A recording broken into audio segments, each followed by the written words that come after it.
welcome to the Capital Gang. I am Oskar Semweya Musoke, with a touch of flu and cold and cough, but I am managing.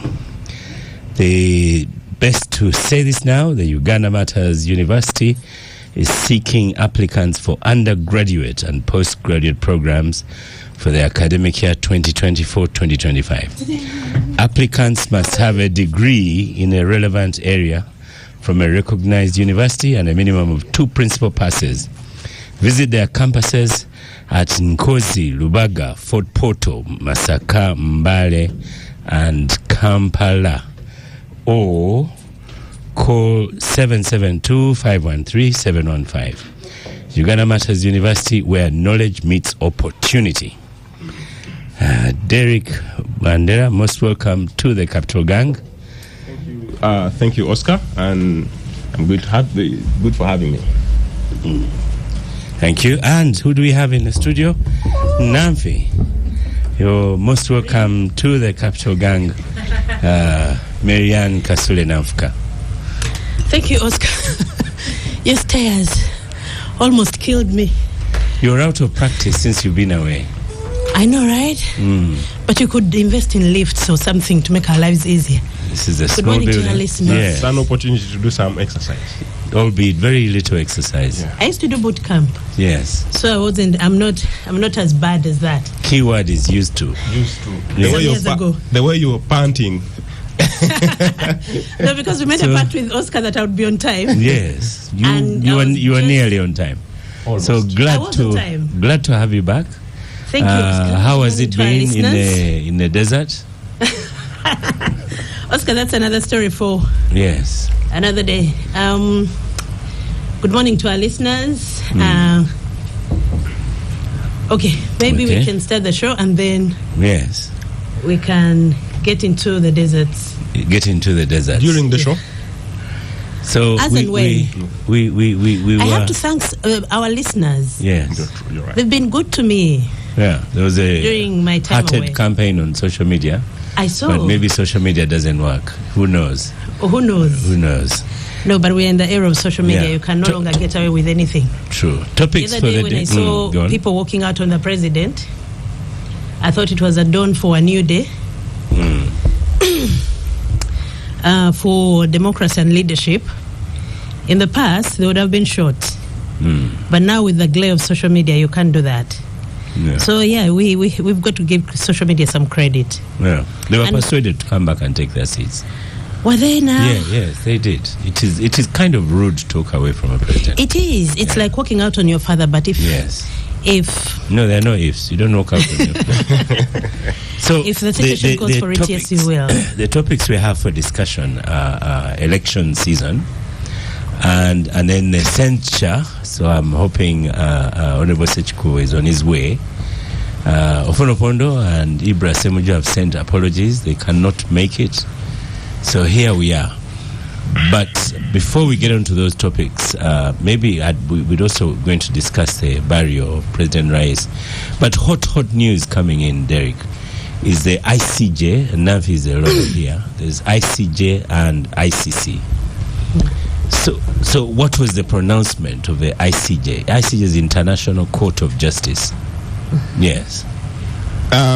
You're the journalist in the studio. The ICJ pronounced itself that there should be an immediate ceasefire. And then the question, as you get all the facts ready, Nanfi, does the ICJ have jurisdiction over Israel? Of course they do. They do? Yes.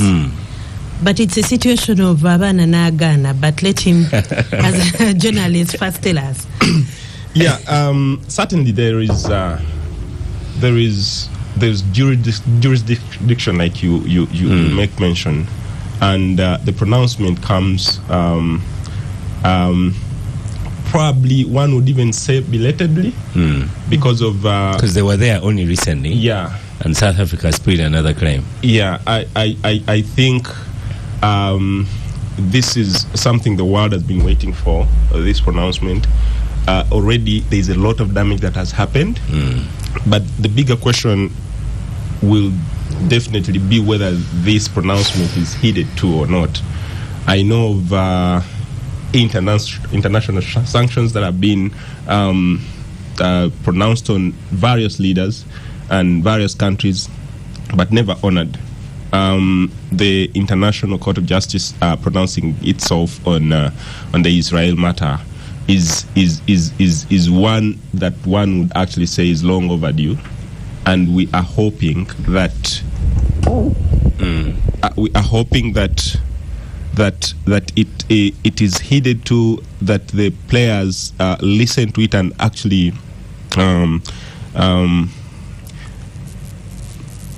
take word for whatever it has come, because, like I said, there's one aspect of life where in many countries such pronouncements and sanctions have not been listened to. Yeah. I think the biggest discussion is whether or not Israel will heed the immediate ceasefire. Ceasefire, right. Yes. Nanfi, the lawyer, Israel, immediate ceasefire? You see that happening? Of course not. Israel has a certain level of impunity. They've always had this impunity. And they've always gotten away with it with the backing of the United States. I mean, it's America is a global superpower. And when you look at the history of America and Israel, you will understand where the impunity from Israel comes from. Having said that, I think the world has evolved over the years. These are not the 90s or the 80s or the 70s, where they could blatantly ignore peace accords like the Oslo peace accords that they signed. Now they need to actually rethink their strategy, especially what they've done in Gaza since September. They thought as usual they'd get away with it, because, I mean, Israel has done worse. They've been getting away with it. They have. But they claim they're trying to rescue their people, and I think recently they found 6 dead bodies. Of their people? The captives. You know, at this point, whatever Israel says, we will need a third party to verify this, who is not even America. Because there is one thing to find 6 dead bodies, there's another to try and justify a continued campaign that is not going away. And I kind of agree with the president of, the Jordanian Prime Minister, and what he said about the whole rationale behind this campaign. And we discussed it at that time, because that was before I was voted off the show. And the cynics will tell you that the reason Israel is doing this is to try and push more Palestinians out to Egypt and Jordan. And that is why you saw Jordan and Egypt closing their borders, to try and say, look, we know what you're doing. It's not that we are not allowing our brothers into, because these are Arabs. And when you look at the population of Jordan, a huge number of them are actual Palestinians. They are all over the Middle East, Kuwait, United Arab Emirates, etc. But when you think about what Israel is trying to do, you have to think about the long term. How successful can they be in the long term? And for me, I'll look to history. Is it justified for you to kill people, to make everybody suffer for something that is going to be temporary? Because let's not kid ourselves. Oskar, what are the chances that that Israel is going to remain for the long term in that region? Under those, and as America loses its grip on power, and power moving to the east, and the British losing their grip on power, because just last week, Norway and Spain recognized Palestine. That is significant, Oskar. So if countries are no longer are now pushing back, Western countries are pushing back against Israel, and if the centralists in Israel do not come and hold Netanyahu accountable, he's going to lose so much for that nation. So will they heed to the ICJ? No, because that ruling was made in January, and up to now they haven't even done one single. No, the ruling was done this week. No, the first one. No, okay. Remember the one where the first one they didn't rule. They said take care. Yes, but this one says care. Immediate ceasefire. But remember, even then, they gave them certain conditions, and they headed to nothing. because they have that impunity. Remember, America is run by those 6 families. Of those 6 families, 4 are Jewish. So if you go into that, and this is the Federal Reserve, the Federal Reserve that lends money to the. So when you go into that and the history and the state, the state and the reality that is Israel's grip on America. Most Jews are Americans, even those in Israel. Even when they did the numbers of the people killed in Israel the Jews killed back in September. October. Was it? Oh yes, October. Yes, about 1,000 something. Yes, a good number of them were actually Americans. Yeah. Okay. So that history that they have and the grip that Americans have on power. But as there is a power struggle in the U.S. and as Biden slips up and down and Trump fights his battles here and there, Israel... He may not be a good example. He has said if he goes there, he will finish them. Oh, Trump? Yes. He'll finish the Palestinians? Yes. So he's pronounced himself. He needs the votes. He needs the votes. He needs the backing. He needs the Jewish money banks. Jude Pearl at something on X, formerly Twitter, says, I don't understand why anyone in their right mind can blame Israel for defending itself and seeking to defeat the Hamas terrorists and rescue her hostages. You can only say that if you don't know the history of Israel, because the Palestinians themselves are fighting for their own homeland. ICC, I forget what the word is, sanctioning, requesting, they have not yet sent out arrest warrants for Netanyahu for Bibi and Hamas leader. 3 on each side. Yes. I think they just wanted to balance the equation. I mean, even if you send out the arrest warrants for the Hamas leaders, where are you going to find them? But we know where Bibi Netanyahu President Putin has an arrest warrant over him, and he didn't go to South Africa. But Bashir, when he had an arrest warrant over him, did go to South Africa, didn't he, Derrick? Yes. Yeah. Even what's his name? Bashir. Oh, you're talking about Bashir at that time. He went to South Africa. So go on, Derrick. Like we've been even discussing about this matter. When you look at the power dynamics that are at play in the U.S. right now, a lot of Biden is at his weakest, so to say.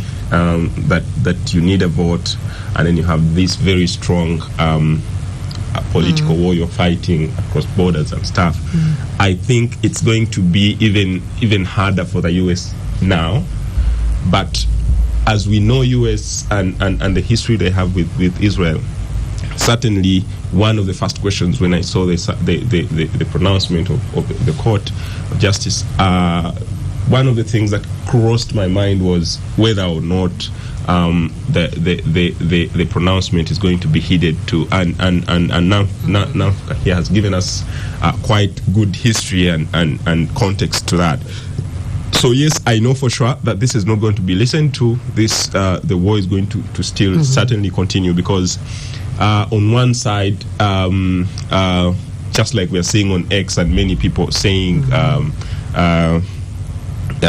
Israel has some kind of justification to the war happening, and they always are saying they're defending themselves. But one thing I know is that this has become more, of course, a religious war, and whoever sits on whichever side of their religious beliefs is going to certainly support. For instance, we've seen our Ugandan lawyer Sebutinde supporting Israel for the move. Yeah, the judge. Yeah, supporting Israel, and it's something that doesn't come by surprise to me.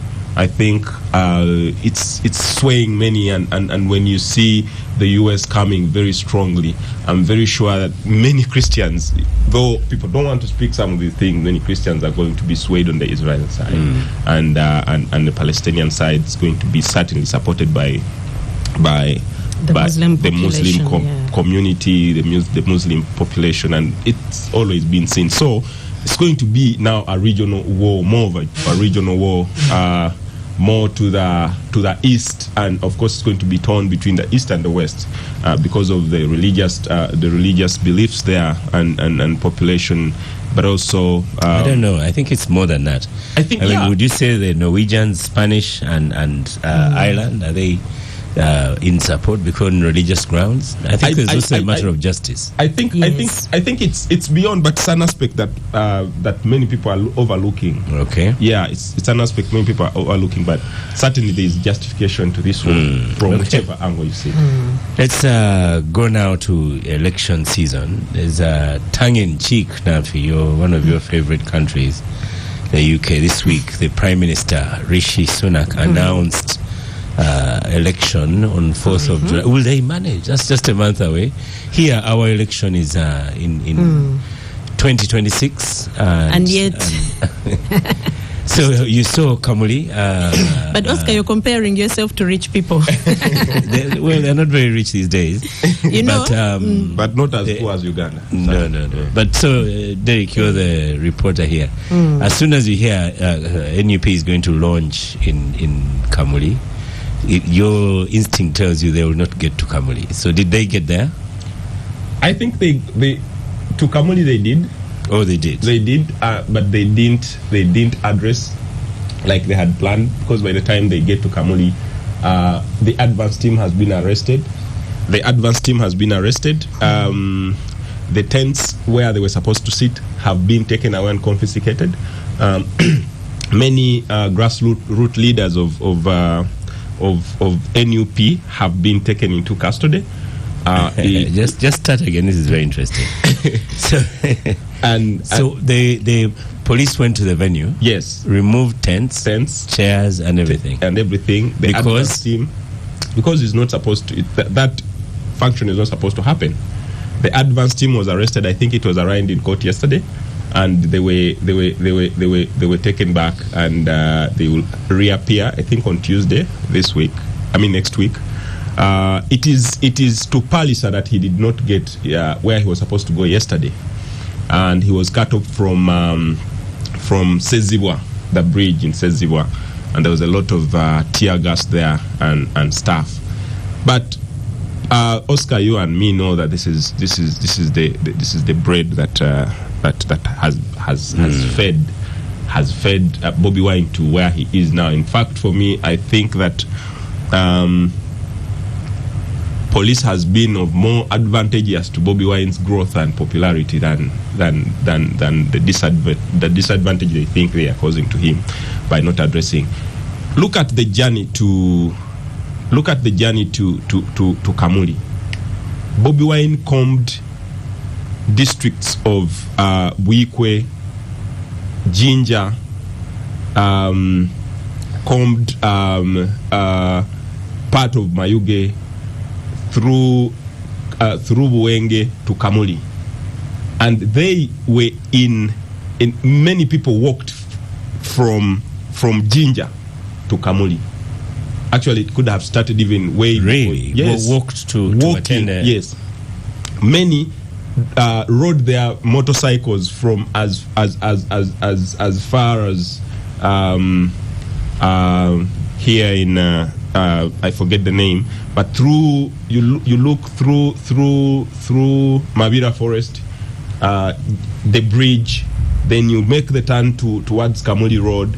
All that people were walking through that, and the crowds were mammoth. And I think even if Bobi Wine is not allowed to speak in Kamuli, the things he is and the popularity and the people he's gathering and moving with from Mabira Forest through Jinja and stuff like that, it's just statement enough to reach out to as many people as possible. So there was a time where people were asking, but now why doesn't police just leave this guy? He drives through, goes, speaks to maybe 200, 300 people or maybe 700 people in Kamuli, then he comes back to Kampala, other than gathering attention of thousands and thousands of people along the way, where tear gas is being pelted, where he's standing on top of his car and chanting and even calling more people to himself and stuff. So yeah, certainly the political season is certainly with us. Yes, Nanfi on NUP and the Kamuli launch. So he has actually not spoken anywhere. No, he hasn't. He last spoke in Masaka, where they got the crossfire with Bwanika. Now he hasn't spoken anywhere. He went to Kamuli, he didn't speak. Who, Bobby Wine? Yes. He went to Kamuli, he didn't speak. Yesterday he was supposed to go to Palisa. He couldn't get there. I know that on Monday he's supposed to be in Mukono. And then from Mukono he will go to Masaka. From Masaka he's supposed to go to Mitiana. So that presumably they do what's required. Write a letter to police. We now know that that's the only requirement. There had been warnings before, even writing the letter. But at some point you begin to think quite deeply into even the way the law is being applied, because still Poma is being swung to his way. But we know for sure that, for instance, Dr. Kizza Besigye is moving around the country very uninterrupted.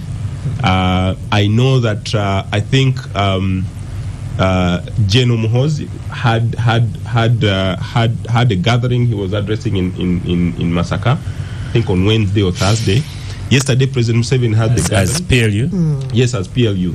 Yesterday, President Museveni had a gathering, and then you are thinking, then for Bobby Wine, he's being told that you are not supposed to address these political gatherings because you have not sought permission. And the law says, and again, this is something that has been even like contested in courts of law, where POMA, the Public Order Management Act, says you are supposed to notify. The law talks about notification. Notification such that police gives you security. Police comes to the venue and manages the crowds. Who beats up your crowd to discourage? Now that's a discussion for another day. But for me, it's about notification, not seeking permission.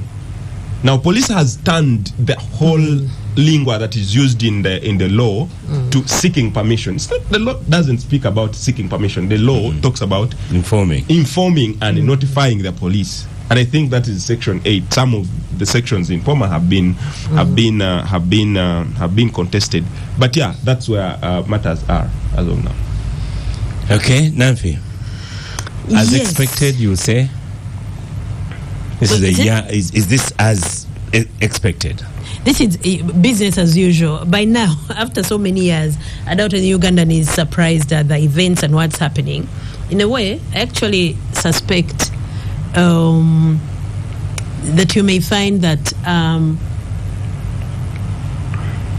NUP is not as disgruntled at the harassment as they should be, simply because it garners them more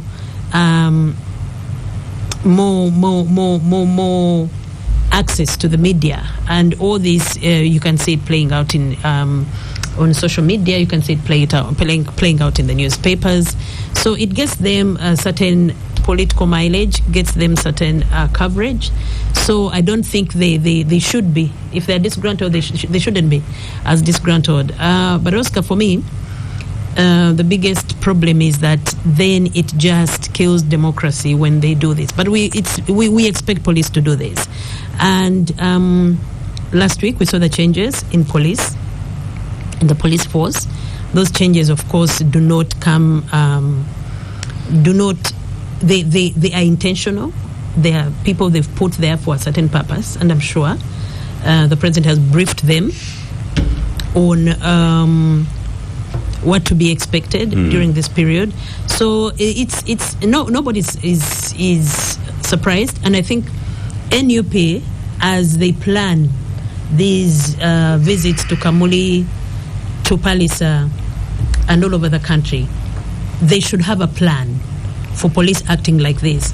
It would be very naive of them not to have a plan, because as we get closer to 2026, in 2025, we are going to have more violent clashes with the police. And trust me, this government, NRM, is not afraid to kill anybody who stands in the way of their grip on power. So NUP should... NRM will say they are not the managers, it's police. Yeah, police is NRM, and they're fooling nobody.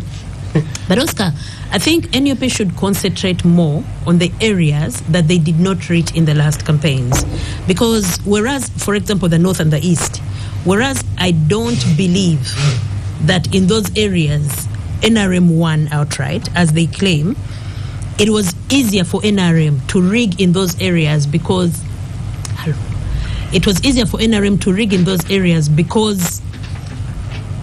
of the lack of the absence of vigilantes, NUP vigilantes. For example, where I come from in Nyenga, where I voted from, because NUP had reached there and people knew what was at stake, the vote was very, very aggressively guarded, that even these NRM cheats could not cheat. So in the East and the North, it was easier for the NRM to cheat. I really don't believe, maybe in some pockets in Western Uganda, I don't believe NRM won anywhere, and maybe Karamoja, and those ones is Stockholm syndrome, honestly, at this point. But the NRM people will tell you that when you win, NU people, when you win your vote, then it is okay. When NRM wins, then it is cheating. Yeah, because they have the state machinery, so that's not rocket science. You have the state machinery. Chances are, you will cheat much easier because even the ballot papers are come from your home to the ballot. I would say unsubstantiated. Listen, there's Rubongoya, who is a big boss in NUP. Says, yes. Let me first welcome Honorable Ssekikubo, Theodore Ssekikubo. We've really missed you on gang. You're most welcome to the Capital Gang. Thank you, Semweya, and for inviting me here. And I also salute the gangsters. Yeah, I like the shirt. I hope you declared it with declaration places, because it certainly looks expensive. It does cost more than 100,000. It's a very smart shirt. No. But I've always been like this. Okay. Thank you. Thank you. So, Nanfi, listen, and Derrick, listen. It says, David Louis Rubongoya, he's a big shot in the NUP. Is he the Vice President? Secretary General, sorry? Secretary General, yeah. Yes. Yesterday, after blocking our engagement in Palisa, we received a letter from police responding to our protest letter and inviting us for a meeting on Monday. They raised various issues, some of which we agree with and some of which we don't. We agree with the following.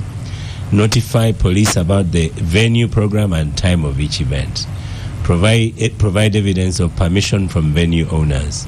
Indicate security and public health measures. Liaise with respective RPCs and DPCs. They say they agree with all those. They do not agree with do not hold rallies and processions. Only hold town hall meetings in enclosed venues. They disagree with that and say others have been allowed to go ahead. Indicate number of guests. They say it is impossible to do that. Then they say we hope that the police has invited them to a meeting on Monday, and they have agreed to go. So is that a good thing, Derrick? Oskar, they say here we hope that on Monday the police leadership, if they are genuine, will be able to make sense of these issues, so we proceed with activities in harmony. Oskar, this is not the first time police is inviting NUP for meetings, or it's not even the first time NUP is seeking audience with the police.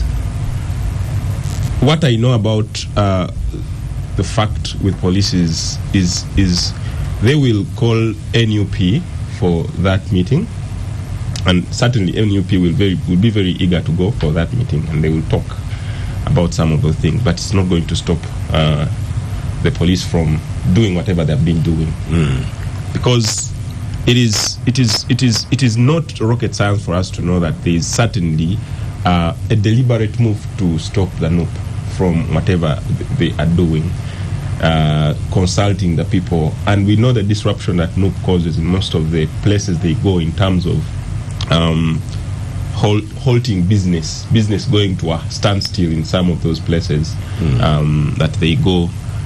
But I also know that police has allowed Bobi Wine to move around the country freely. In the first phase, he moved to many of the districts that he had planned to move, And then this is the second phase that was contested, and part of the argument with that from police is that there was a lot of disruption, there was a lot of cause of death. Some people died. That's what police says.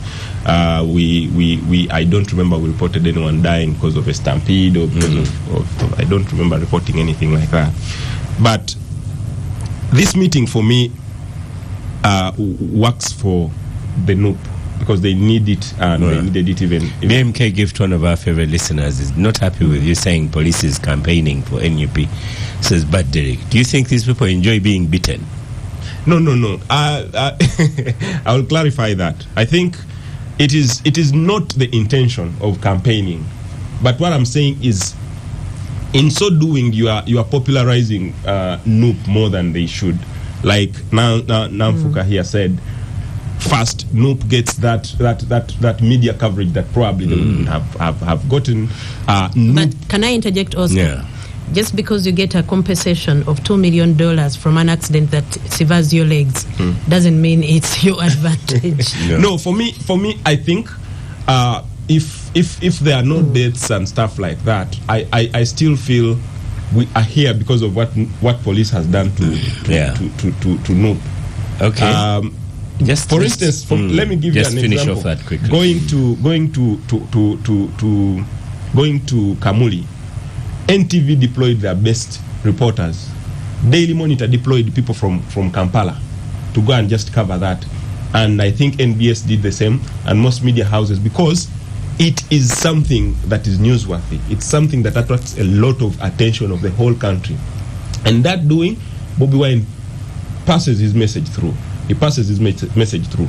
But if he is left to just sail through, almost people will not even know. For instance, he may not make the news. For instance, like I said, Besigye has been moving across the country. Yesterday he was in my hometown in Busia. And yes, he was covered, but the kind of attention that he garnered is not as much as Bobi Wine just being blocked from he's like campaigning without giving a speech. You get. But I wanted you to go to Busia, because Honorable Semweya sent me an apology today, but he sent me photographs of Busia, of his campaign, of their consultations is what they call it. Previously in Busia, they were not allowed to, because they've been there before, and they were not allowed to say anything. And it looks like yesterday he was allowed to say. So Semweya is still in FDC? Semweya is with Kizza Besigye. Yes, he's FDC. So whether Kizza Besigye is part of FDC or not, Semweya is just with Kizza Besigye. I thought the time I was away, he's so light. No, he's Katonga. But the thing is, so now they've allowed FDC Katonga to go ahead, because they were in Masaka. Yesterday they were in Busia. So is that now, are they saying you FDC go ahead, the threat is with NUP? And when I say they, meaning police, not like Nanfuka. Nanfuka is saying the NRM. Honorable Ssekikubo is the NRM today. He's in a yellowish shirt. Mustard. Almost yellow. Which is okay. So, Dr. Kizza Besigye has been moving around the country. He combed the entire western region. I think last month or the other month, he had been in Kabale. He went to. Actually, they were not in Busia. They were in Kitgum. Kitgum battling police. This was 5th May. Go on. Yes. So you certainly are looking at police maybe downplaying or overlooking some of the activities that Dr. Kizza Besigye is doing, and I know that he is in consultation because he wants to form a political party, and by virtue of him being allowed to continue, you want to think that, well, maybe they are not seeing any threat from him, and they again, I also not maybe they are not. So maybe they are not looking at him as a threat per se, and looking at Bobi Wine as a very big threat when he combs the country and causes all that kind of upside down situation. So yes, Dr. Kizza Besigye will move around, and I don't think Bobi Wine will be allowed to. Okay, we come over to you, Honorable Theodore Ssekikubo. You're most welcome to Gang. We have really missed you. And Lydia comes in and commends you for your smart chat. But what are your comments on this election season? It seems like we are on. I started with a bit of a tongue-in-cheek.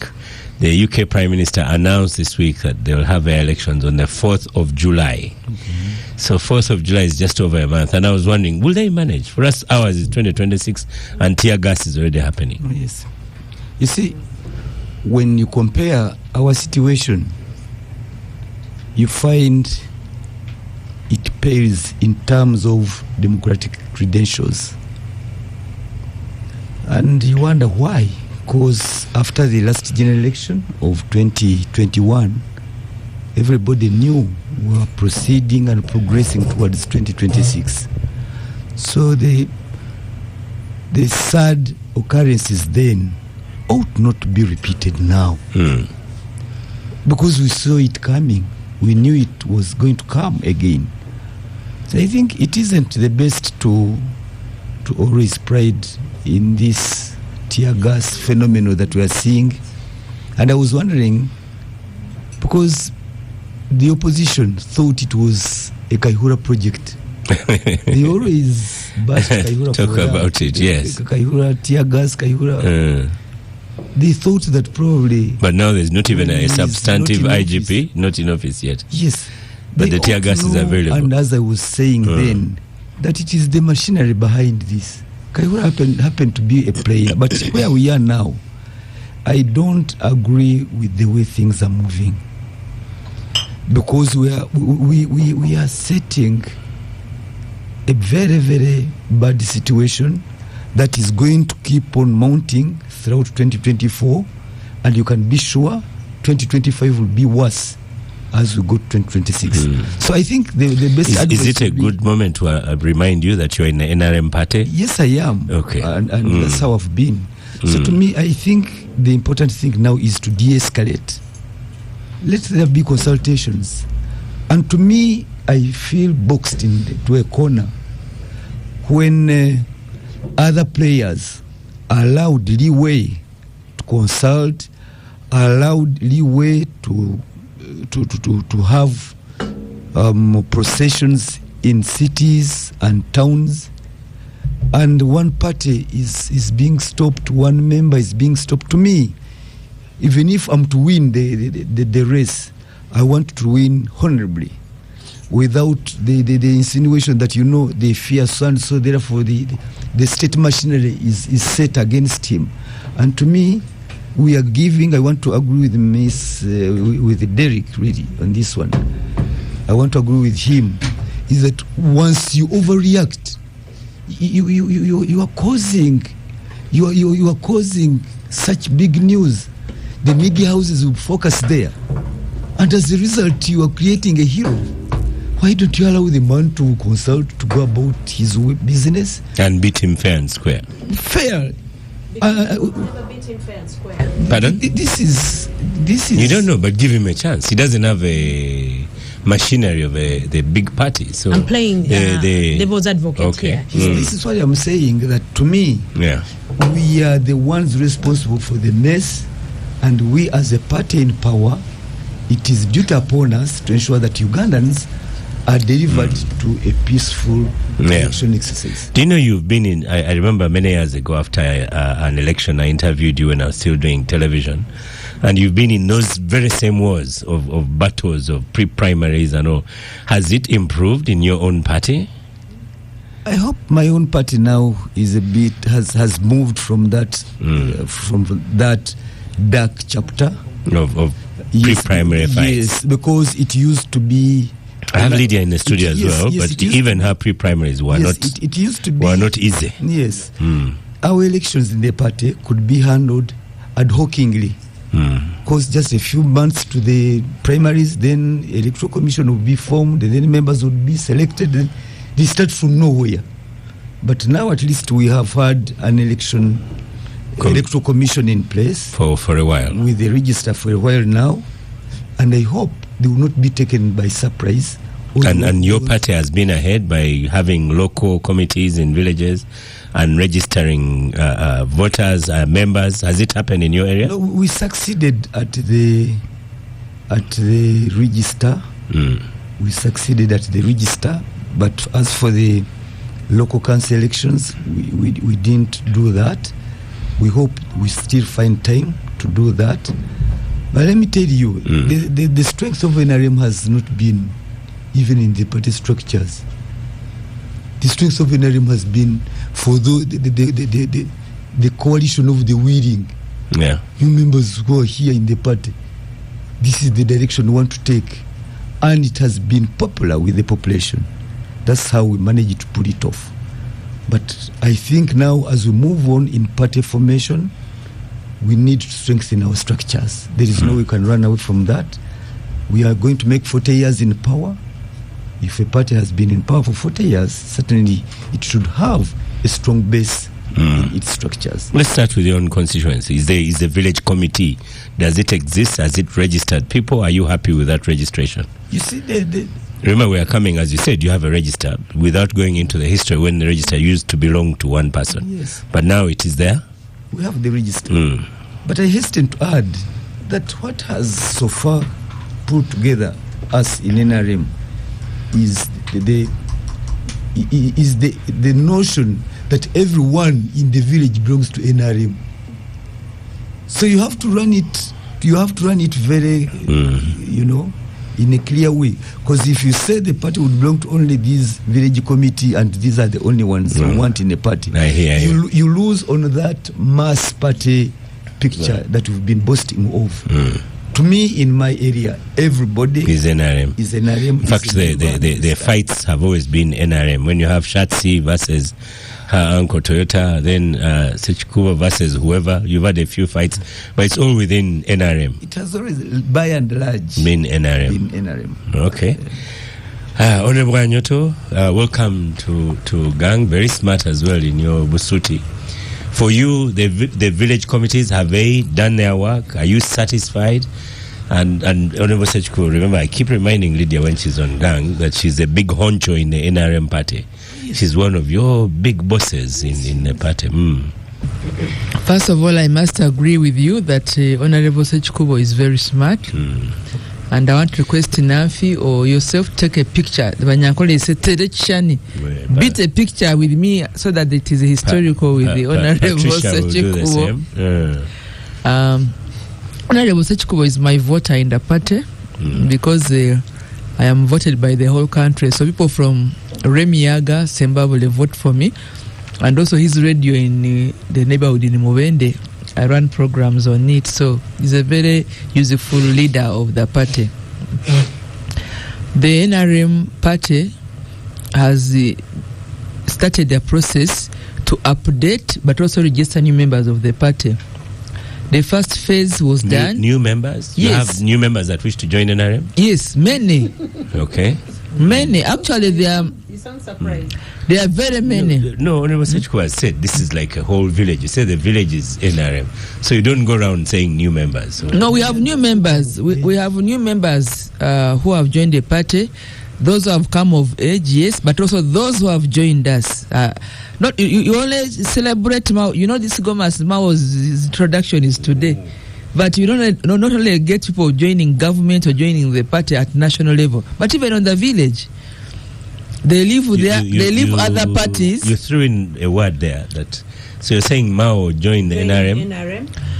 He's working with the NRM government. What do you mean? Don't live in pretense. Ssekikubo has just told you that we are living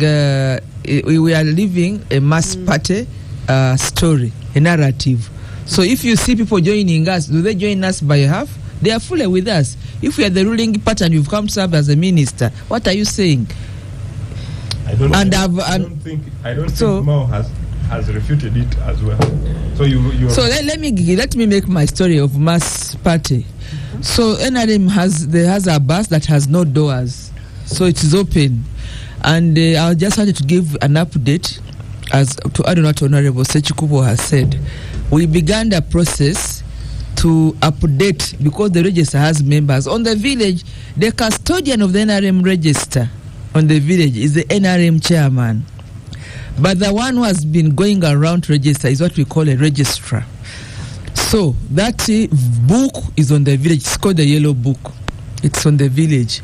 And what has happened in the first phase was to update and clean the old register. You know, people die, people shift. I come from a city, Mbale city.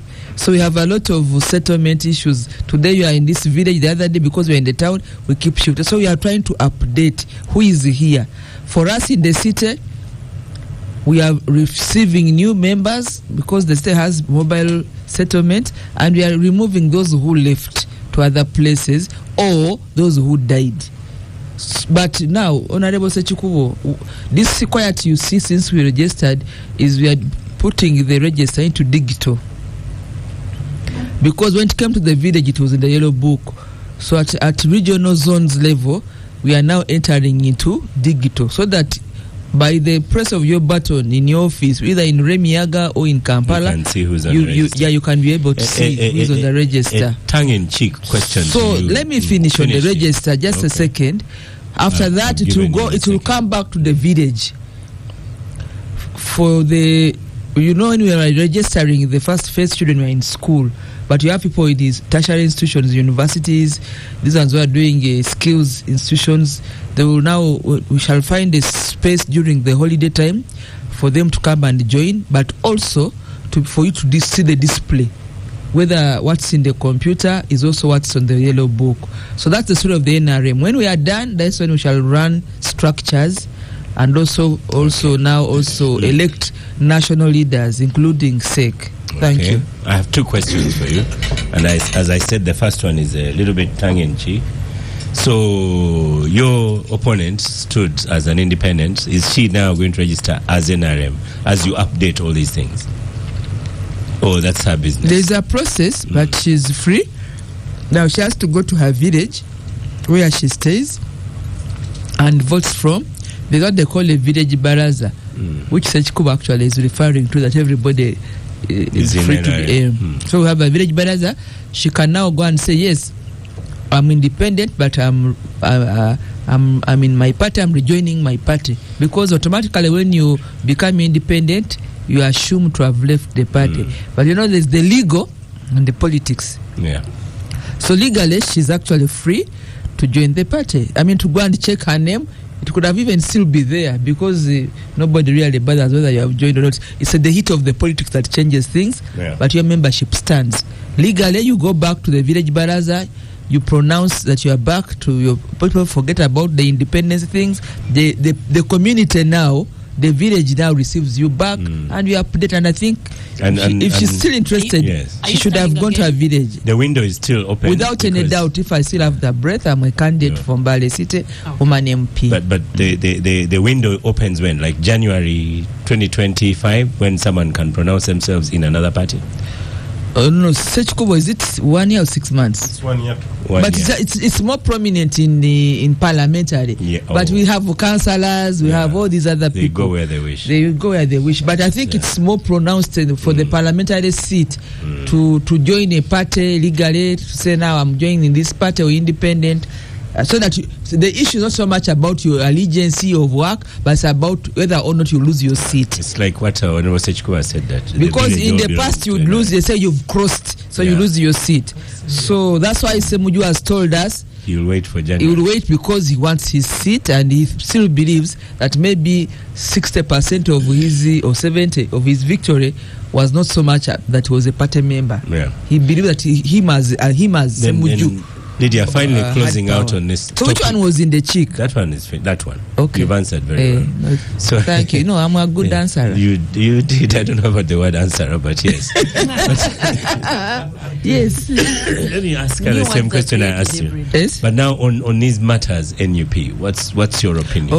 Should they let them campaign and you beat them fair and square? I've been asking the same questions because you see, for us, we didn't run the barazas. We just sent out because we have an elaborate structure and channel of communication. We just sent out emails and because we have officers in every district in Uganda, and then leadership of the village. So we just said the book. The books are coming. Those who need new ones, those who have old ones, dust them when you're renewing, and we gave them a week. Now, for our sister political parties, they seem to be running barazas, town hall, and then I hear, but most of them are even DP. I saw a presser on DP. They are writing. They are members, and UPC is there, and then I also saw, I think ANT started. And definitely the different factions of FDC, I shouldn't be calling them factions, I should say FDC members are also out in the field. So I do not understand why NUP has issues, because they are a political party. Maybe you should call here NUP and also police, so that we listen and make an opinion, because I've not understood where the issue is. Well, we've seen from the Secretary General that no, the news, that's another story. Let's get the actual people. I agree with Let NUP come and police, and we tell them, DP is in the field, UPC is in the field. Why are you not allowing NUP? Oskar, NUP has been all over the news telling us what the problem is. Police has been all over the news telling us where the problem is. The debate should come here. So there is nobody who needs. We don't need a debate on this. No, we want them on the same table. I read the Rwongoya's tweet, and Lydia, for information, he says that they will go to police on Monday and have that meeting. So we hope for the best for them. And even Censure has been giving us updates on what exactly is happening and why it's happening. Gideon Kwikiriza says he's president of Ugandans on X, and Gang should give him credit for pointing that out. Then we have Rotarians in Singapore. They say, thanks to the conducive environment ushered in by the NRM, we are listening to Gang from Singapore. We stop for a quick break, and after the break, we'll go to Honorable Ssekikubo and his censure motion. The Capital Gang on Capital FM. Capital FM's Capital Gang, in association with Uganda Martyrs University, making a difference. Welcome back from the break. This is the Capital Gang. We move on to our next topic, and a champion of a censorship in Parliament. And in the break, Namfi reminded us that Minister Namuganza is still a minister anyway. Bearing that in mind, Honorable Ssekikubo, what's your petition about? No, we start with the what? Thank you. The petition that we launched this week is for the removal of the 4 backbench commissioners whom, when this information came out, it came out in the public domain, in the media, about the members of the Parliamentary Commission sitting in a meeting wherein they decided to share amongst themselves 1.7 billion shillings without the due process, without any authorization from Parliament. Number 2, first of all, we feel that was wrong. It is self and personal aggrandizement. We find it wrong. It is theft of public funds, because there are procedures under which monies can be appropriated and therefore given to individuals, and it came under the tag of service award.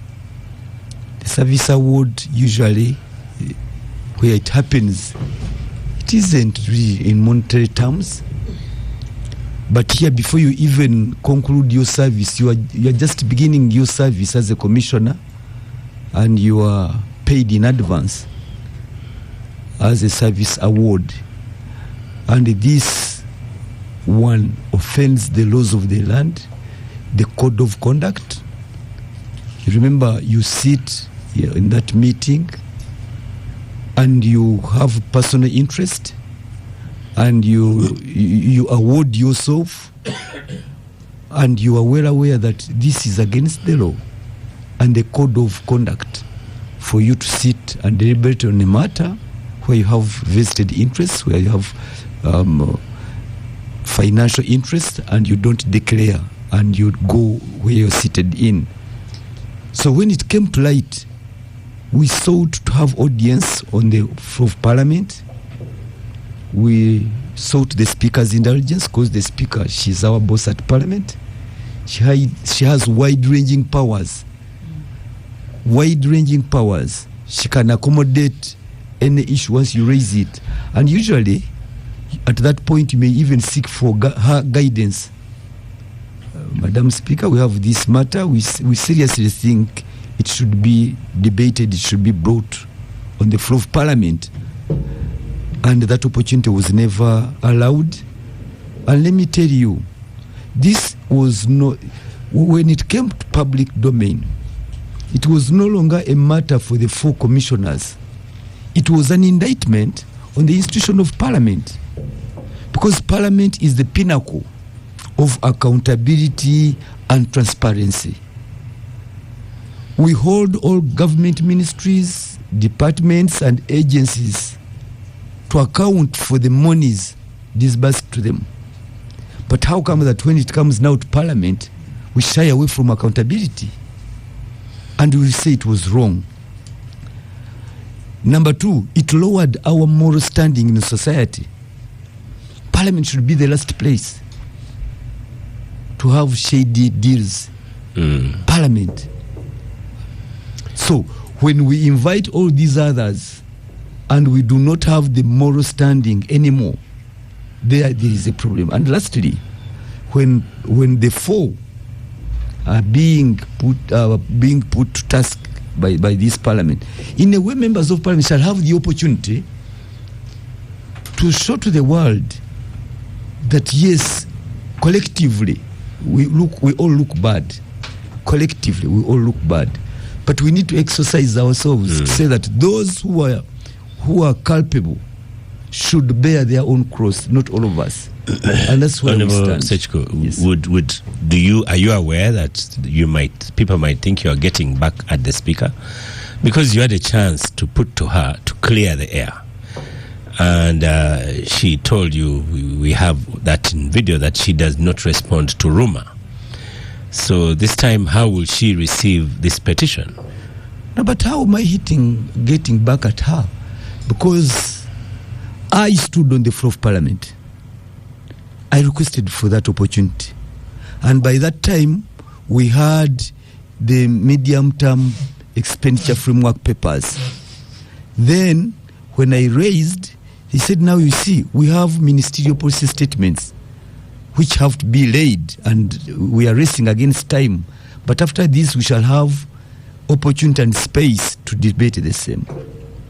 And after that, then another excuse, look, we are now entering the appropriation stage. But wait, and suddenly, after all those, the Speaker prorogued Parliament without allowing us any space to have these matters debated. Parliament should be the last place to evade or block debate, because we are there to talk, we are there to debate. If issues arise, let's talk about them. Let's have them, let's discuss them. But lastly, I don't think I could be up against the Speaker, because after all, this motion is very, very clear. It is talking about the conduct commissioners. Of commissioners. The NUP has been there before you, trying to replace their own commissioner, the former leader of opposition, which has led to a big fallout. And they failed in that. So what makes you think that you will succeed? No. In our case, as I said, that the Speaker has far and wide-ranging powers. You seek her indulgence, but if that fails, you use another vehicle. Another vehicle is to go through the rules, and the rules provide you with the matter how you can proceed, whether with or without the Speaker's blessings. The rules have shown that you cannot sack a parliamentary commissioner. No, I'm coming to that. Okay. The rules provide you with a vehicle through a notice of motion. You notify her. And once you've gotten the qualifications for you to sustain your motion, that is, if you've gotten the minimum of 177, and you file that notice and it's lodged, from that time onwards, it is self-executing. Timelines start counting, because that matter has to be placed on the order paper, and the rules provide that that item takes precedence over other business on the order paper. So whether she's liking it or not, it is the only and available avenue that we have to take. And I think it is also good for the Speaker in a way, because it would clear the image of Parliament. I don't think that the Speaker would love to preside over an institution that is castigated. Okay. We have suffered enough. We have the sanctions on our right honourable Speaker. But I think we shouldn't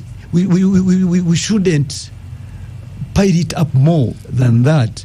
That should be enough. But then there should be some avenue to show the difference that yes, we've had our ups and downs, but I think as Parliament must uphold the Constitution, the laws of the country, the integrity, accountability, and transparency. Those are the hallmarks of the institution called Parliament. Yeah. And so how far is your petition? You've written the petition, filed the petition, and you're seeking... No, not yet filed. Okay. We need to qualify it. And the qualification we are now, which we set out to do, was to collect the signatures. I'm only a mover. And don't take it that I'm the one carrying the institution of Parliament on my shoulders or the country on my shoulders. No, I happen to be a mover. And I think members of Parliament should see sense in that. If they don't, to me, I would have You done have my a campaign manager, Honorable Pendi. No, Honorable Pendi is also one of the seconders and many others. We've gotten members who have appended their signatures. They agree with us. They don't agree with the current state of affairs at Parliament. And I think we need to have a difference at Parliament. Number two, I'm happy with the general public. Those members who were ambivalent have been called by their voters to say, oh, but we've not seen you. Where are you? Where do you stand on this matter of accountability? So even the general public, I'm surprised at the way the social media, the modern day information and communication networks, people down there in the villages. Yesterday we had 4 members of Parliament driving from their constituencies specifically to come to our table. The table where we are collecting signatures from, coming onto the table to append their signatures and to tell the country that I've come to be part of this effort that promotes accountability and transparency, and in full view of cameras, so that their people can know that yes, our member did it. And now it is becoming a question of where you stand. Each individual MP must show where they stand on this point of transparency and accountability. However small the steps are, but we must start on it. Derrick, pardon? You want to come in before? To ask Honorable Ssekikubo something. So, tell us, what happens when they are censured? What happens when it's found that there was wrongdoing on their part? From the minutes of the meeting, we can see that it was chaired by certain people. They are not being censured. You like to be ahead. Even me, I can answer that one. The man is moving a petition. He's moving a petition, but I want to know, because we've seen petitions in Parliament. He doesn't have judicial power like a judge who then says 5 years in jail. Maybe he can guide us as a public. So the censorship, then what? Because do we get our money back? Well, I hadn't seen where you're going. But I'm saying for their movement is to move them from the commission. Then now you could start the one. You could start the one for refund money. Yes, the gist of this petition, first of all, is to have the matter brought onto the order paper and debated, where even those accused can have a chance to have their side. Even now, they have it. Now, once we go through the full debate, members of Parliament will resolve, and I cannot foresee what kind of resolutions will arise, but they will arise out of the debate on the floor. Okay. And it will be out of those resolutions. Resolutions are decisions. How Parliament will arrive at its decisions, I don't know, because we are still now interested in having the matter debated. And to me, I will die if Parliament is stopped from debating. That's what I want to ask Derrick. Yes. Derrick, you're the reporter with history. Let's we'll come round. Is Ssekikubo's petition dead on arrival? I think for all intentions and purposes, just go to your microphone a little bit. Yeah.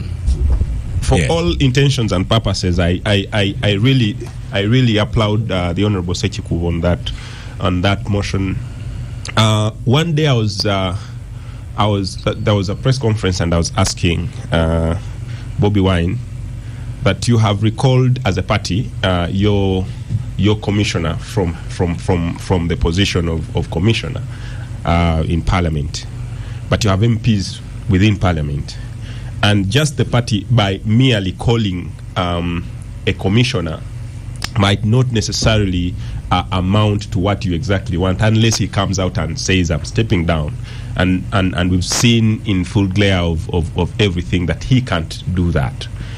You have MPs within Parliament. Why aren't they passing a motion that the Honourable Ssekikubo has, for instance, done? And one of the answers was, we are very sure that if this came from the NUP, it would be dead on arrival. The question you're asking me. It is hopeful for some of us who feel this was evil that this is coming from NRM and NRM MP, because then you are very sure of numbers when you have all the numbers, or majority of the people within NRM whom I covering Parliament. I know for sure that the three MPs, the Honourable Silwanyi, Afoyechan and the other, are black sheep, so to say. They are not so much liked. So when it's coming from the Honourable Ssekikubo from NRM, there's some flicker of hope, and as a general public, we are just waiting to see how it ends up. But surely, if this was coming from an opposition party, we would be very scared that certainly they're not going to make it in terms of numbers, because you have about only 100 or so, 102 MPs from the opposition. But now I've seen that many MPs who subscribe to the notion of LPU have joined the Honourable Ssekikubo. PLU. Sorry, it is very easy. It is very easy to forget it because it's new. PLU have already sided with the Honourable Ssekikubo. I saw him in Parliament the other day. He was moving with the Honourable David Kabanda, who is, I think, the Secretary General of PLU. I have also seen that the leader of PLU made a tweet, I think last week, and he was condemning. He was condemning corruption in Parliament. I am very sure that the MPs who are on the LPU understanding will certainly join the Honourable Ssekikubo. There are very many MPs who are going to join Honourable Ssekikubo from within the NRM, especially when they are sober and they want to cleanse the name of Parliament. But I am also sure that all the MPs on the opposition should, and I'm very sure that they will join the Honourable Ssekikubo. And I'm shocked he hasn't made the number of signatures. I don't know how many signatures he has now, but it's really a worthwhile move. One thing that we then should worry about is whether the Speaker of Parliament is going to preside over this matter, because I know he presided over the meeting that distributed this money, but the demeanor of the Speaker right now has changed, and you see that she's going to allow this to happen, and we hope that she does. She has made a statement on some of the matters that happened in Makerere about the exam, and I am very sure the public was shocked about the You said free speech is allowed. Yes, free speech is allowed, and I know that she's going to allow this to happen, and Honourable Ssekikubo's motion is certainly going to be is certainly hope. There is hope.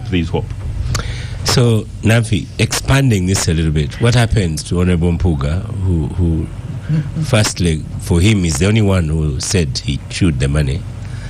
First he said he hadn't received, then the news came out saying he got it, then he said he was justified to get. So what happens? Because Oskar, and he honestly, didn't regret. looking at Mpuga this week, I saw a man so the question to you was beyond what return. before your observations of him, what Before what you saw and where you saw. excuse me, He's a before man your beyond- observations of him, well, what because he's like, Nafi, you may not be aware, he's been supported by some members of NRM when OO was here and others. They were gunning for Mpuga. Now, and I the want petition him is, being supported by NRM members is a red flag. and now the censure is coming from NRM. NRM. So what happens to this poor man? Honorable Ssekikubo has been a rogue MP for a while, from time to time, when the cause called for it within Sereko. So it's not surprising the angle from which this comes from.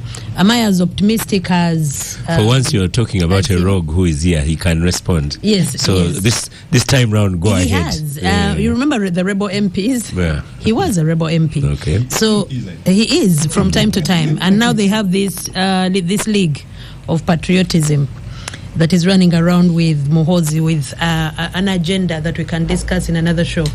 But for now, we go back to his campaign, which I commend in theory, but in practical sense... Very rare of you to commend an NRM action. So yes, that's a good point. I commend, but I remain cynical Yeah. whether anything will come out of this. I mean, Parliament debated on the floor about the NSSF and the money they had allocated to themselves and the former board members, and we got a report, we got recommendations, the minister had to go, money had to be returned, but up to now, nobody has done that. And like I pointed out during the break, Namuganza was censured. Nothing has happened to that. We had a whole cabinet reshuffle where she returned.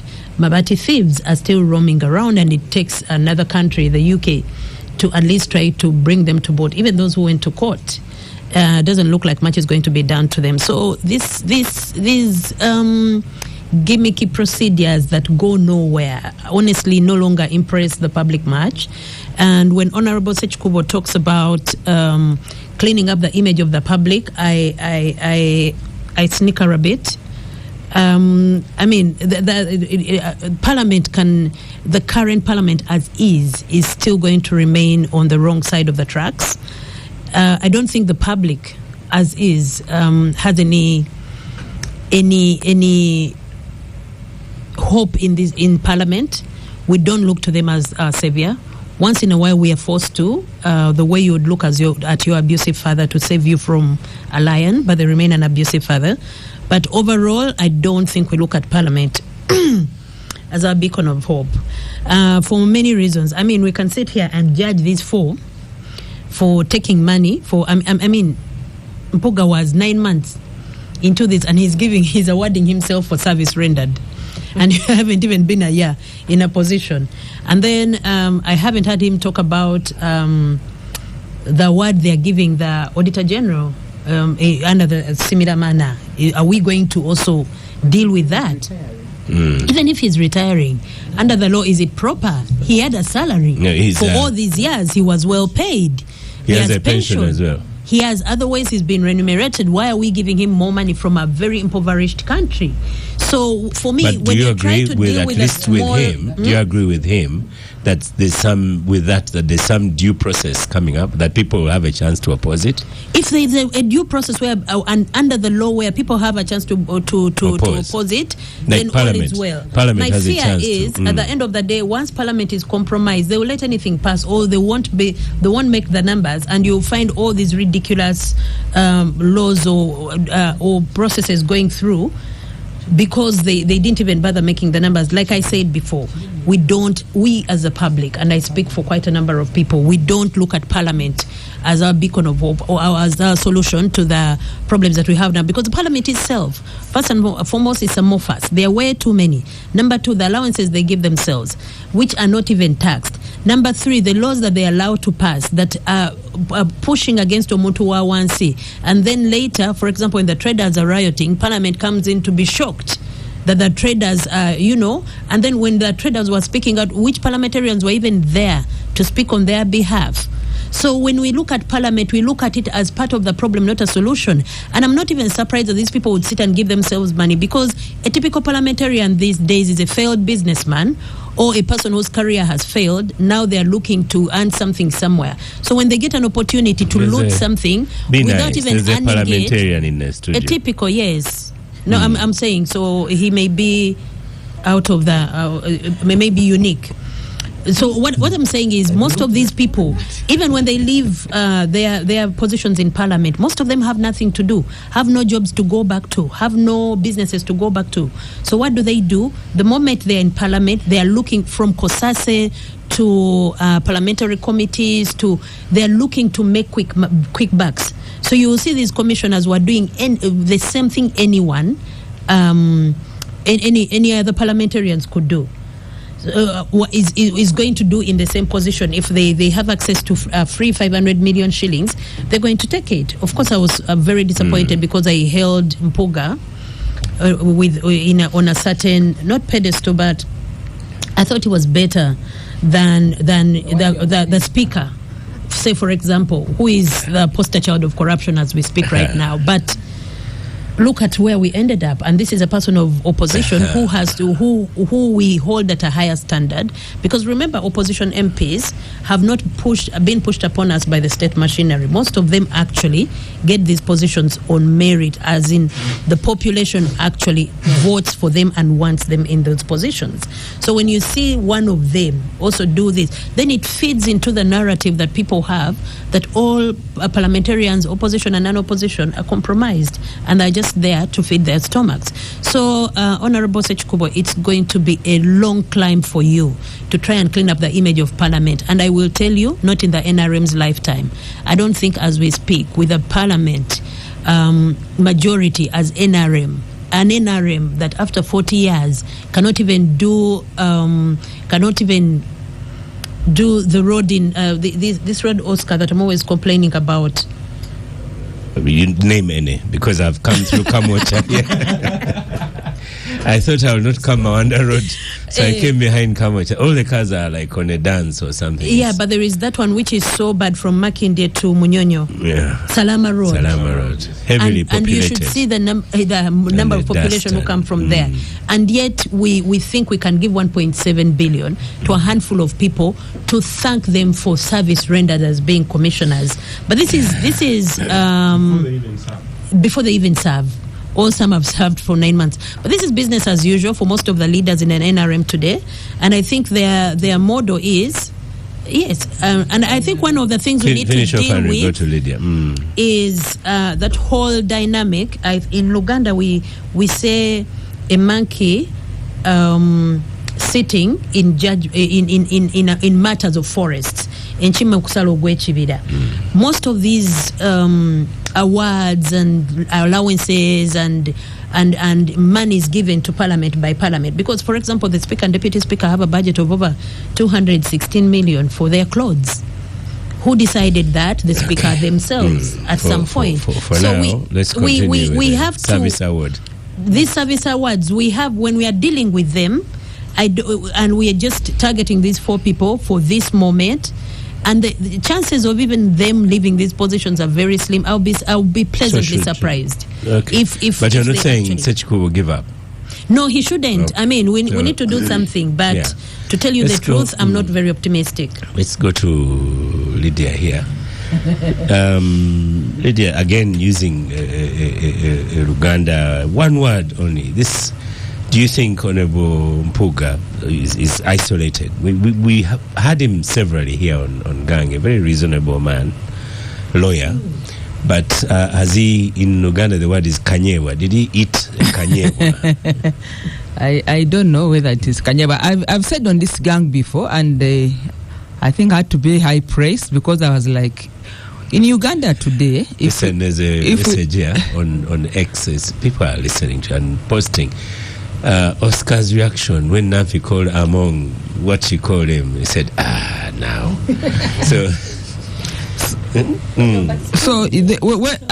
Oscar... Nanfuka, your microphone is firmly switched off. Oskar, Before I answer your question, Yes. please allow me to start the way I wanted to start. Okay. Many times we miss a narrative of the community or even very serious opinion. And that's when we lose and begin grappling with so many one-off situations. The ED message of Prince Nachiwinge touched me so much, but I don't know if anybody remembers it. This is a very high-profiled member of the community, respected, firm, and his messages are short, but very, very important. What did he say? He said that if the laws in Uganda or the rules of which govern Uganda are at variance with the needs of the people, we have to review them so that they are aligned to the situations of our country. He said it. He said it in English and it was run on all the radios in Uganda, but I picked it. So let me begin with Honorable Ssekikubo. Honorable Ssekikubo, that my second point with you is that there must be people in Uganda who know wrong and right, whether they are laws of our country or not. I don't know whether I'm speaking to a language people understand. There must be people in our country who stand up to right or wrong, whether they are covered in law or not. Ssekikubo, does that make sense to you? And that speaks to what Prince Nachiwinge said on ED Day as his message. Why am I beginning with this? I come from Mbale City. I strongly believe that we deserve better national leaders from where I come from. I've lost an election there. And people think I'm wasting time, I can never win, but I'll go back and contest. Why? Because I believe that I'm a good leader and that one day I should not come here like Nanfi, lament when I'm not doing anything about it. So I'll go back and contest. So, Ssekikubo, the 4 parliamentary commissioners, if I was one of them and the lawyer in me, I would come and sign your petition. It sounds funny, but I would come and sign your petition so that I get this matter off the table, so that I'm given an official platform to say my case. Maybe using my legal lens. Using a legal lens, those guys have no case, but they have a moral burden on their head as leaders of the country. I don't know whether I'm making sense in my submission or not. So that, because you see, I even saw the speaker visiting your desk. I saw it. It has gone viral. But you see now, to sign? For us to say, no, I mean, why did it have a big media show? Okay. I mean, we are leaders. There's a story around this. But what does this mean? It means that, Ssekikubo, for me, the debate about whether or not your motion will succeed, for me, is not on the table. It's my story of the parliamentary election. Do your part and do it through the rules.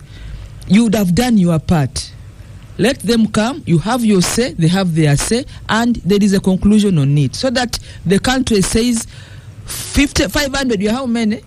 529 members of parliament. There was a question about how they lead the country or do the oversight, and they all went quiet because the debate of you all going quiet has been on the floor. So, for me, whether you lose, and I think those who are saying that you lose have it, there's a question you put on the floor. They say the nays have it or the ayes have it. Maybe the ayes have it already, but that does not remove the fact that a conversation has come and that has been concluded. So for me, I do not think that look at the laws. For me, I think do your part. The NUP seem to be saying that. Do your part. They knew already they could not remove their commission. Do your part. But they were doing their part. Do your part, but do it diligently. Through the rules. Do not malign anybody. Let them come and make their case, and the story continues. Because the Hansard of Parliament, it is the history of our country. Ssekikubo, you're not going to be permanent in that house. One day you will end either way. Either you lose an election or you will die. But the record of the house will remain that in the 11th or in the 10th Parliament, this happened. Why do we talk about Ben Wacha? Why do you talk about Dan Ogalo, even the late Sidi Ogalo and the others? Because they made the mark. It does not mean that they won the debate, but they made a contribution. It is very, very important that when there is a matter that has come up, bring it up, debate. Do not look at a win. Problem in Uganda is we fear losing. And when you fear losing, then people take advantage of that gap. I really hope that today I've been able to say something and people would understand where I'm coming from. The moment we do not outcome fear, we are going not to make our contribution. And yet the opportunity to make a contribution, you don't have to win. If you win, it should be the exception. Say, oh, but if you do not win, a matter has been cleared on the floor of the House. And let me now speak for the Speaker. Well, I'm not a spokesperson, but the rules of Parliament protect the Speaker. There has been so much say, powers. Yes, those powers are meant to help Speaker run the show of the House.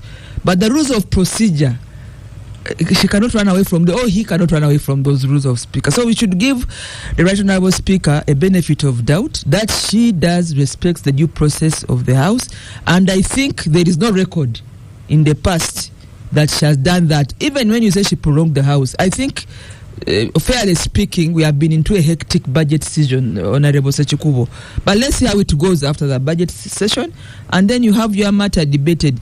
Finally, Oskar. When you look at the rules of, you keep saying I'm big, and I sit here and laugh.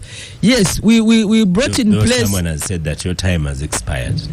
It's not only me. It's not, the due process, I've just explained it. The whole country, the NRM has no leaders except the 6 regional chairpersons and the chairman. The rest of us, the whole country, the chairman, the whatever, the districts, nobody has a mandate. But the due process has begun. You cannot have NRM leadership structures held without a register. Ssekikubo, am I right or not? It's true. So you cannot jump.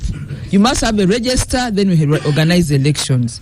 But we cannot have a gap. So you have to bear with us to lead you into the election, and then we can have a register, and then elections, and then leaders. But let me talk about political parties. And that's what happened to NUP. When we went multi-party, we did not have time or intentional or deliberate effort, Ssekikubo. I'm even surprised that this debate is here today without Katuntu and Semweya. I would have loved to hear their story about the commissioners. Oskar, repeat this debate when Semweya and Katuntu is here with Ssekikubo. Semweya sent an apology. Stuck in Busia, he wasn't able to come back. Okay, so Katuntu, I am not so sure where he is. Because it would be nice, but my point is that I'm talking about the two, even Ssekikubo here, because when we went multi-party, I'm a founding member of the NRM party with Ssekikubo. We were here when the party started. But when we began the party, I think it was much about people organizing parties than the law of the land, the constitution of Uganda, and the parliamentary rules. There are areas in the parliamentary rules and procedure, even the parliamentary act, which are at variance with the political party. I don't know that I'm right, Ssekikubo. So you find that where it serves the parliament, they will navigate away from the party. And where the party has the powers, even for the NRM, we went to court and Ssekikubo defeated us because there is that variance. So we need to find a way of either balancing mandates and sharing power, or even managing issues of discipline or loyalty, because people are sharp. You've had here Ssekikubo, the Semweya, FD says that they voted him to Parliament, but he says no. I will only leave your flag when 1 year to elections. But I think in the heart of hearts of FDC, they would have loved him to say, "I've crossed and you leave." And many of them are like that. So there's an issue of political parties. So NUP could not win this. They wrote and said that Honorable Mpuga should leave the commission because they sponsored him there. But we do not have a political party mandate with the draw members of parliament because the law does not provide for it. But there is a precedent because it began in NRM. The NRM went to court with Ssekikubo, with the Wilfred Nwagaba, and the Mohamed Selekoya 4 with Tinka Simire. But they won. So the president shows that the law and parliament has more powers than the political party. So political parties legally, they are still very weak on matters of the law and parliament. Abdu was on the show at the time, and he said that they probably won't That's why they've called Abdu Professor, because in that matter, he was one of the lawyers for the Ssekikubos. But that has set precedent. There is no political party now, including NUP, that can remove a member of parliament, whether from the committee or from the parliament, even from Pan-African Parliament. Lydia, what I'm putting because to I you remember Professor Latigo could not leave the PAP when they wanted him to leave as FDC because the political parties are weak. They don't have the legal machinery to make them manage parliamentarians. Nanfi, before we go back to Honorable Ssekikubo, I extremely disagree with Lydia and her presentation. On which one now? The quote from Prince Nachivinge, I totally agree. We all have a moral compass, or should have. The rest, oh my God, why would even you with a ask disagreement, you can raise your voice. Why would you ask us to accept such a mediocre standard that we don't have to win as long as we overcome fear and come against these people? No, the only acceptable standard for Ugandans who elected these people is A, they stand down from being commissioners.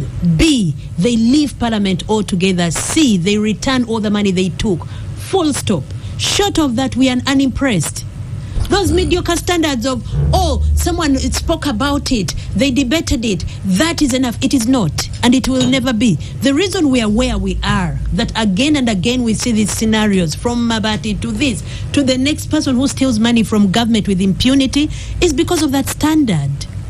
And we reject it. No, we can do better than that. Don't ask us to have that low standard. I do not see any contradiction. Unless those people resign completely, that is not the standard that we are willing to accept. Maybe you don't understand. Nanfi is back. Maybe you didn't understand. But you missed for it. me, your presentation. Because there has been an open campaign to say Ssekikubo is dead on arrival. That was the point. That's where I was coming from. And I'm saying, no, he is. He's not dead. And now you see. He is. This is the truth. But should he continue being dead on arrival? Thank you. Yes. Okay, then nothing can be done. But I don't think so. That's why we are disagreeing. I don't think he's dead. It's not even an opinion at this point. It is a fact. Clearly, Nanfi is back. and Honorable Ssekikubo, if you need a lawyer, she started from where she had stopped.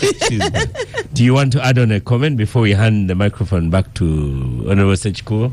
I do really hear Nanfi, and I think the standards that he's setting are the ideal standards that we should have.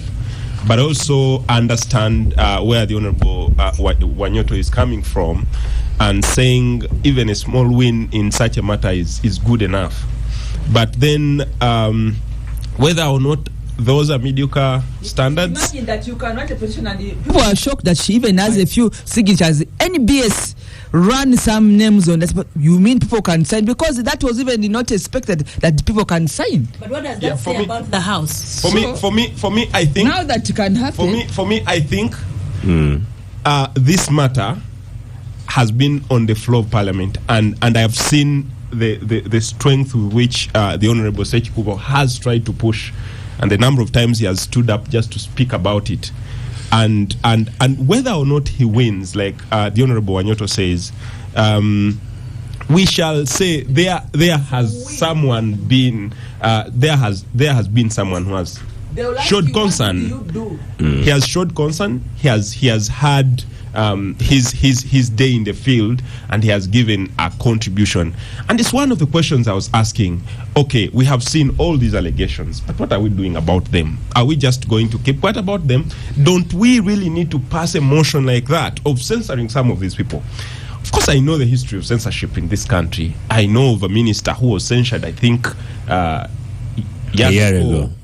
No, years ago. Right now, he is in the House as a minister. Well, he resigned that one, but there's one who didn't resign. There's one, of course, about the Honorable Namuganza. She was censured, and she's back to the House and stuff like that. But there is a minister who was censured on corruption issues. He is in the House. He's a minister now. Let's take every step that there needs to be, like the Honorable Ssekikubo is doing, and then we lead, and then we leave We forget a lot about the kind of country we are in. We are grappling to grow in terms of democracy. And democracy takes all these baby steps. If we do not go through this due process of baby steps of growth as a democracy, there are countries that have had democracies for more than centuries and centuries, but they are not yet there. Which one? South Africa. South Africa. Talk about America. The other day. Talk about America. In fact, when I interviewed the South African embassy, he said we've had apartheid so many years. So what I'm saying is, I hear Nanfi, but I don't think we can get there just in a blink. Honorable Ssekikubo, back to you for responses on all these discussions. I want to thank the microphone is to come to you. I want to thank the gangsters for their contribution.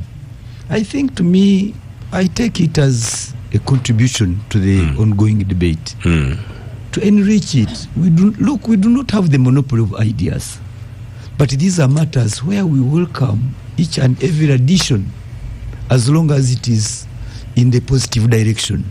Number two, I happen only to be the mover, but this is not my personal motion. It is the motion of the Parliament of Uganda. And where you have Honorable Saropendi, where you have Honorable Odria from NRM, but also in the opposition you have Honorable Nsamba, Oshabe, you have Honorables, many others who have been part of this. Honorable Kasoro, Honorable Gonzaga, those are members of Parliament coming up to support this. So to me, we cannot all move. There has to be one mover. And I happen to be just one mover. But as for the motion, I do not have the requisite 177 signatures in my handbag, in my bag, to say that I'll put them there. These are from members of Parliament. How many do you have so far? So far we cannot come out on this, because I'm answering that in relation to what Madam Nanfuka said about she's wondering why you have not gotten the signatures. But I think it was Derrick. Yes, because we started this process when Parliament has been prorogued, meaning that members are out in their constituencies and they have to come back. So I think that one, it is only the Committee of Public Accounts and with half of the members that have been able to be there, but members are coming. And number two, to that, Derrick, this has largely been in the NRM. We are leaving this as a motion for the House, the 11th Parliament. But those who have been in the lead are NRM. And to me, NUP and the leadership of NUP, they are coming in here and there.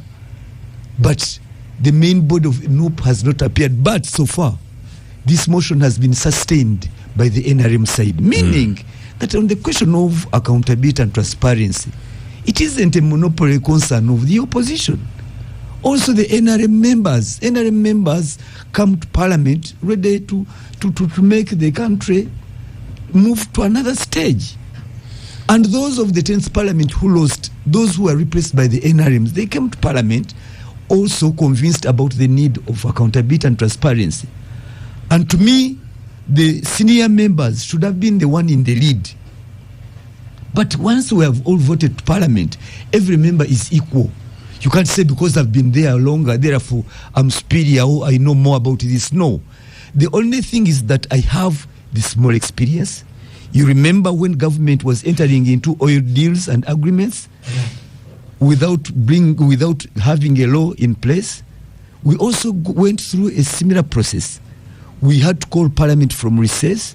We forced government in our resolutions to present the laws, to present the agreements, to see where Ugandans stand on the oil agreement and the oil processing as it was. So to me, this is the time.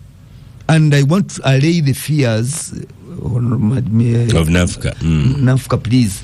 This time, I've never seen a good opportunity like we have now. Are we getting our money back? We must go all the way it takes. And getting our money back is that we seem to be jumping the gun. in a sense that I cannot, as of now, foretell what the resolutions of Parliament. Nafi is a lawyer. She knows these things. Yes, she does. When you are going to court, you know how to first file and do what you and say do that what. therefore I need a judgment that goes this way or that way. We shall be there. I know the judgment that I would like. Then look. I look at the extreme of what happens if I lose, and what does the loss look like, and what would I term as success. Let's not go into Afghanistan and just move around Nafi, the question I put to you is, so should he give up? We'll never So should he give up? Back to the reality of Parliament. She shouldn't give up, but let's not normalize that cesspool that is Parliament. Cesspool? No, I think you use it. Is now. Because you see, I think you're taking it further. I think so. And Oskar, I don't think I should sit here where the member is abusing the institution where I stand, and we are all making our humble contributions. I agree. What contribution have you made so far? No, don't call Parliament. You've seen even on social media people calling that. Parliament. I can't stand here and you call Parliament a cesspool. It's your institution. You Ugandan. One of the most corrupt institutions. But Nanfi, make it better. Make it better. That's a correct. Make it better. Nanfi, should he give up? You're not clear, but let the man make his presentation without the disruption, and please don't call them cesspool. I withdraw cesspool. Honorable Ssekikubo. I am just saying Parliament as we speak right now in Uganda is part of the problem. No, but lowering the bar of the standards of a parliamentarian and the standards they should aspire to is wrong on our part. Should you continue your fight? Absolutely. Because any fight at this point, the question on the floor is a censorship. Don't mix things. And I'm asking that No, but the question is censorship. Honorable Ssekikubo, continue with censorship. What I know is that Nancy, as counsel, as a lawyer, he knows processes. As a member of Parliament, you can't even debate in anticipation. Let's have those matters on the floor of Parliament, and as a lawyer, you must defend the right of those even being accused, the right to defend themselves. It will be an outcome. It's not that they're already condemned. Sitting here, you're not saying that they're already condemned as charged and as adjudged. No, what we are saying is that let the due process take place. And to us, where we started from, we wanted to have these matters debated on the floor of Parliament. Debated, not swept under the carpet. And once we are there, then all these options, the kind of resolutions shall come up and we shall examine them soberly. But lastly, I'm happy that Parliament, I'm not Parliament myself, but I'm talking of members of Parliament. All shades of opinion in Parliament and all groupings. If you saw yesterday, we have UPC members signed, some DP members signed, even the PLU, Honorable Kabanda David and his team. We I like how you call him PLU. No, not NUP. They are NRM. They are NRM, but they have a position they stand on, and to that extent, by them coming and saying we are part of this effort, we don't condone corruption, we want accountability. I have to give credit where it's due. On Monday, we hope NUP are coming, but so far, it has been NRM led. We have members of Parliament from Karamoja, from Sebei, in all these other petitions we've had in the past. Those are very difficult members to convince, but you saw them. They stepped forward and signed. So I'm optimistic that let's make a humble contribution. This might not be the end, but we have to have a starting point. We can't sit down. We can't resign. And Oskar, when a country is taken over by cynicism, when a country, the institutions that should act, when they slide into despondency, it's a very dangerous state of affairs. People who are knowledgeable, they are cynic. They say, it's as usual. Then what should we do? You will have Parliament, whether this is good or bad, but you will have Parliament incidentally. And it is the good people who shun Parliament. You allow those who go there to do business on your behalf, to represent you, to hold government accountable, to perform the oversight. The masters, the Nanfukas of this world who keep on the fence, and they are now pointing fingers at those inside there. These are the realities that we have. And I would like to encourage the good people out there. Let's gear up for 2026. Honorable Wanyoto, let's gear up for 2026. I'm there. Derrick, how I wish that oratory could be on the floor of Parliament, and your zeal and the feelings for this country. Nanfuka, please don't stay on the fence. You had the point. You have it. I appreciate where you're coming from on this, but on any matters in Parliament, you have your homes. Why didn't you first build your matter? Okay, of course, on the floor of the House when didn't work out the way you wanted in timing, because that's not the end of Parliament. But why didn't you also, as a members of the NRM or political parties, write to not to the members? Why didn't you write to you have the chairman of the NRM caucus in the House? Why didn't you? Would have loved to get that paper or that letter as SEC. Then when you fail with the SEC, then you go to the party. Let me also add in, a lot of people were thinking that one of the ways to stop you, unless you also think that we are not stakeholders enough. Hold on, Lydia. I was thinking one of the ways you stop, because you have a caucus. When they call a caucus, it might say Ssekikubo stop. I know, right? You see. Microphone back to you. You see, well, to respond briefly to you know, she's my boss. She's a member of SEC. Yeah. I vote for her. She's my boss in the party, and I take her observation seriously. It is. I take it. But you see, she's now calling me back to that. But the issues we have 4 commissioners. Some are NRM, others belong to other parties now. Would you want to deliberate even on matters where those involved are not your members in Parliament? It causes difficulties. Number. Would be if you had caucused as NRM first and got the backing of the majority of that caucus, then it would have been much easier to get more signatures. But I see your Derrick point. and I were smiling. I think your point is, been there, done that. We know how that story ends. So it doesn't make sense He's for saying, us to. That's not what he has said. That's not what he has said. No, I'm putting words in his mouth. Yes. For me, I think I wish that letter was never retracted. That they said that that was wrong. That the letter that brought excitement. Yes, but who retracted it? The author was somebody else. We saw it was retracted, but I think what was government. Was it retracted? That if it ever happened. My interest, you see, parliamentary commissioners are sponsored by political parties. Yes. Now, where I think members of parliament sometimes lose their case is to assume that they do not need their political parties backing. For me, in some cases, but also listen to me. Of course, there's no time. Listen to me. After you see NUP failed. Yes, you see, NUP, for them, they tried it the party way, it didn't work. So I wanted to understand whether Ssekikubo, they also said, I once beaten for NUP, even NRM we shall fail. But it's good, that goes back to my point. That goes to my point, that you do your part and be on record. Let him finish. So, write to the party as well. Let him finish off. Not only going on record, I'm telling you the entire 11th Parliament is fully supporting this motion, and we are all, as 11th Parliament, not even Ssekikubo, but now I'm talking on behalf of the 11th Parliament, we are all making it. But now that my boss has provoked me, allow me to remind you, Honorable, that we were in Chankwanzi in June 2022, and we resolved on these commissioners. When we reached Parliament, you remember the resolution we took, that commissioners must be elected. And indeed, the person, a member of SEC, is the government chief whip. He's the one who brought these names. To be confirmed, he's the one who read the names. A member of your SEC, did he ever bring these names for confirmation by SEC? No, but the question. The issue is not about the election out of time. Commissioners. Final word on gang, Honorable Ssekikubo.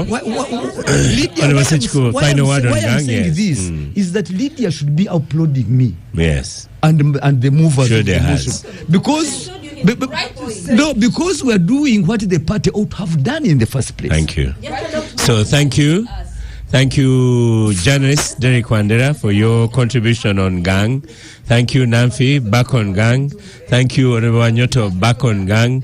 Thank you, Honorable Ssekikubo, back on gang as well. We wish you all the best. I hope you succeed. Star Cafe. The process has already started. You can't Star Cafe. Star Cafe for powering the gang.